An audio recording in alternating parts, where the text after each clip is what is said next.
Hi, I'm Gabe from Unsolicited Designs. Welcome to Recycled Ideas. In this series, I'm going to look at card cycles throughout Magic's history, discuss their designs, and update them to where I feel they're going to be more cohesive and balanced compared to one another, be more interesting, and be more in line with modern power level.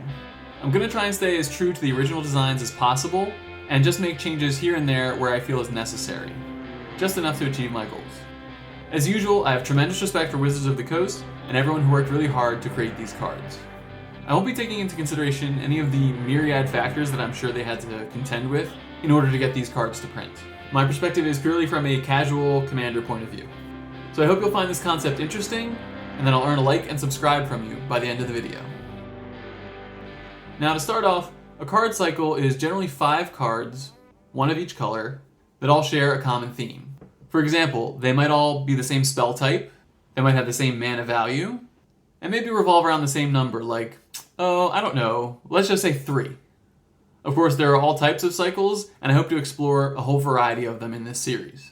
And today, we're going to start off with the Fated Cycle from Born of the Gods in 2014.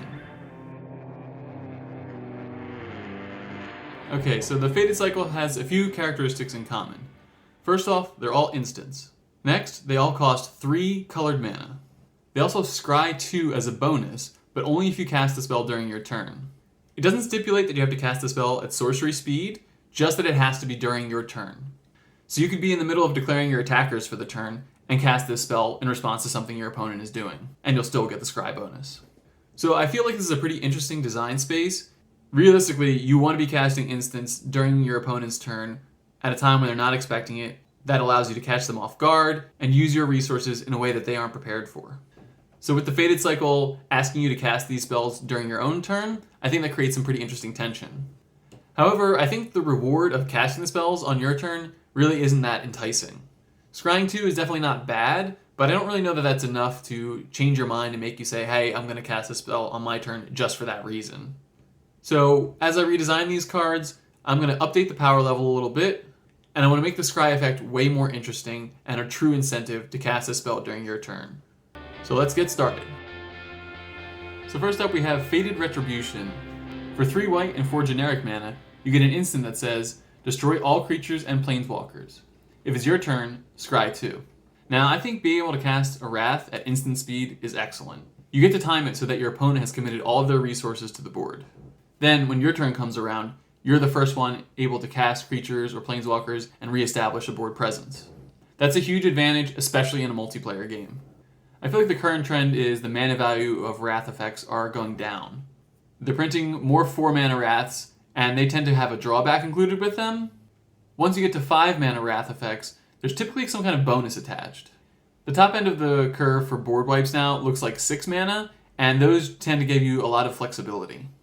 So taking that into consideration, with Fated Retribution being a 7 mana board wipe, here's what I've come up with. I think it needs to, first off, offer the flexibility of destroying all creatures and or planeswalkers. That makes this card, I think, a little more appealing if you're playing a planeswalker heavy deck, and you can choose just to eliminate all the creatures and keep your walkers on the board. And as for the scry effect, what I've tried to do with each of these cards is tie the value of the scry to a number related to what the card does. So since Fated Retribution will be destroying a number of creatures and or planeswalkers, I decided to tie the scry effect to the number of permanents it destroys. So worst case scenario, this may only scry 1, which would be a downgrade if you're casting it on your turn. But the potential upside, especially in a multiplayer game, I think you'll be scrying 4 or more most of the time. And being able to look that deep into your deck, I think provides a real incentive to cast this on your turn instead of just waiting for your opponent to end their turn. So pretty straightforward changes that stay largely in line with the original design of this card. Let's go ahead and take a look at the next one. Next we have Fated Infatuation. For 3 blue mana, you get an instant that says, put a token onto the battlefield that's a copy of target creature you control. If it's your turn, scry 2. I like this card a lot, and I think it's fairly close to being fine just as it is. I think the mana value is more or less in line with the price that you would pay for a clone. Typically, I think clones are 3 generic mana and a blue is the baseline. So triple blue is, I think, a reasonable cost for this effect. You can get another enters the battlefield trigger, and it's essentially like having a hasted version of whatever creature you already control, as long as you cast it on your opponent's end step. What I don't like about this card, though, is how it can act as a removal spell. It essentially gives you a flash version of any creature you already control for 3 blue mana, and that will enable you to ambush an attacker in combat. I don't think that's necessarily out of line for blue, but I think for 3 mana, that's just a little too much value.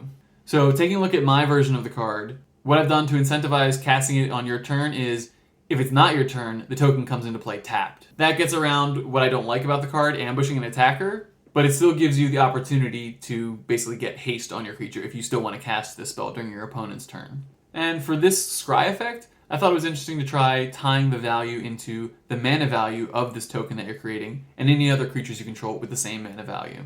So as a baseline, you'll get that scry 2 if you cast this on your turn, but there's potential for more. So not much change to this card, though it does have a big effect on how you might choose to use the card.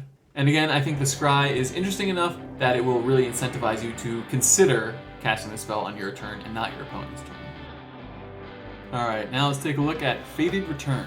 For 3 black and 4 generic, you get an instant that says, put target creature card from a graveyard onto the battlefield under your control. It gains indestructible. If it's your turn, scry 2. This is another great card. I think this cycle really gave you some powerful effects at instant speed. But this one especially, I'm like, why would you ever want to cast this on your turn? It can act like a removal spell, similar to how Fated Infatuation does, where you can surprise your opponent with this blocker at instant speed. And at the very least, your blocker will be indestructible, so you can nullify the largest creature you're getting attacked with, even if you can't kill it in combat. So that's not bad. Plus, basically you'll have a surprise attacker for when your turn does come around as well. And you get to choose a creature from any graveyard. So I think the spell is incredibly powerful, gives you a lot of options, and scrying 2 is not going to stop me from casting this to surprise my opponent in combat on their turn. It just doesn't make any sense to pass up that much value.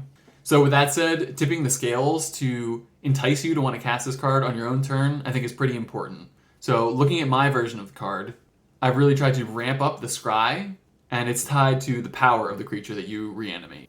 So if you're reanimating a creature with power 1 or 2, yeah, that may not do much to change your mind, but more than likely, you're going to be milling yourself or discarding some powerful creatures, and they're going to have some high power, so you could be scrying 5 or greater pretty easily. Not to mention, you get the choice of using a creature from your opponent's library, so there could be some pretty large, juicy targets there too. Furthermore, I tied the indestructible clause to casting the spell on your turn. I think it was a really great idea of them to enable this spell to give the creature indestructible. Considering that they didn't come up with the ability counters until relatively recently, this is a pretty forward-thinking design.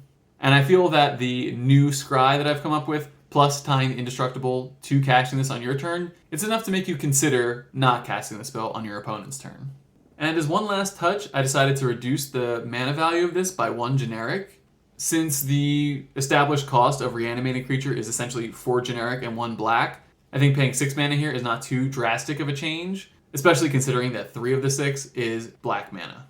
This also has the added benefit of completing the cycle in an additional way, where now we have mana values of 3, 4, 5, 6, and 7. So it scratches that little design itch, and I think it's fairly costed and balanced in that way too. I'm really pleased with this new design version of the card, but let's keep going. Alright, next in the cycle is Fated Conflagration. For 3 red and 1 generic, you get an instant with Fated Conflagration deals 5 damage to target creature or planeswalker. If it's your turn, scry 2. I don't know that 4 mana for 5 damage is too far off from what we would expect these days, but definitely for the color commitment that you're putting in here of 3 red, the bonus just isn't commensurate with what you're paying. So I think in that sense, this card is far off from what we would expect for a modern power-leveled card. So for my version, I'm bumping the damage up to 7. And that's not a very large increase, but the philosophy for red removal, as I understand it, is basically if the damage number just keeps getting higher and higher, then why doesn't the card just say destroy target creature on it? So I'm open to the idea that the number still needs tweaking, but I felt it was getting a little gratuitous to go higher than 7. So to provide an additional power boost, the card can now divide the damage between up to 2 target creatures and or planeswalkers. That gives you the upside of this being able to act as a 2-for-1 removal spell. And since excess damage is a design space that they're exploring a lot now, I felt like this is a perfect place to use that as well for the scry bonus. So any excess damage you deal to a creature or planeswalker with this spell will enable you to scry that much. I don't know if all this is exactly enough to make you want to cast it on your own turn, but I think it could provide some very valuable card selection for any aggressive red deck. I can definitely envision a player casting this during their own upkeep. That way you get to remove maybe 2 blockers, and then dig a little deeper off the top of your library looking for a hasty creature or maybe a burn spell to help close the deal. Overall, I'm not sure my design hits all of the marks exactly, but I can see this playing close enough to modern burn spells, and I think my version is overall a dramatic improvement at the very least, while still staying close to the original form of the card. But yeah, for a burn spell, I'm not sure how much wiggle room there really is, so I'd be interested to hear any other ideas you have for this design and see what some other concepts might look like to improve this card and make it a little more interesting and balanced for a modern power level. Alright, our last card in the cycle, and what I definitely feel to be least in the cycle, is Fated Intervention. For 3 green and 2 generic, you get an instant that says, put 2 3/3 green centaur enchantment creature tokens onto the battlefield. If it's your turn, scry 2. So I definitely feel like this card is a relic of power level gone by. If you look at the more recent green Invoke, you'll see more or less what I mean. Granted, that card has 4 green in its mana cost, so there is that. But when you look at this card, what about it says Intervention?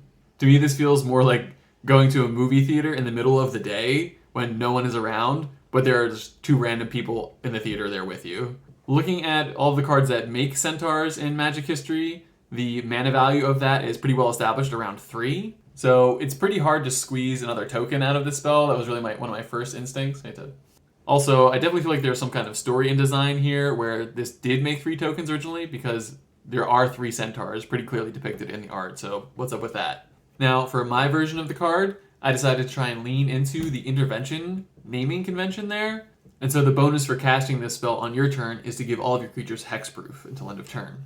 Plus, the bonus scry that you get is going to be tied to the greatest power among creatures you control. So as a baseline, you'll get a scry 3 out of this if you cast it on your turn, but obviously in green, the sky's the limit. And I can see you getting a much more lucrative scry of 6 or greater. So I think those 2 bonuses do enough to make you want to cast this spell on your own turn as basically a counterspell for some kind of removal that your opponent is going to be using. Though overall, I think this is a pretty awkward card despite all the changes I've made. You don't really want to be casting a protection spell for 5 mana, especially triple green, and you're not really interested in getting 2 mediocre tokens for that much mana either. So realistically, I think this card could use some more extensive reworking, and it would probably wind up looking completely different.